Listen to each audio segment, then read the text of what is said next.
అసలు స్వామి హనుమ పేరు చెప్తే చాలు. బుద్ధిర్యశో బలం ధైర్యం నిర్భయత్వం అరోగత అజాడ్యం వాక్పటుత్వం చ హనుమత్ స్మరణాత్ లభేత్. హనుమని స్మరించినంత మాత్రం చేత, హనుమకి నమస్కరించి హనుమని సేవించినంత మాత్రం చేత హనుమ యొక్క గొప్పతనం ఎక్కడుందంటే అజాడ్యం. ఆయనని సేవించినటువంటి వారికి జాడ్యము పోతుంది. జాడ్యము అంటే జడత్వము.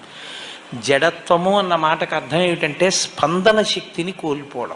శ్రీరామాయణంలో రామచంద్రమూర్తిగా శ్రీ మహావిష్ణువు వచ్చే ముందే బ్రహ్మదేవుడు అనేక మంది దేవతల్ని శాసించాడు. రావణ సంహారం అంటే అంత తేలికైన విషయం కాదు.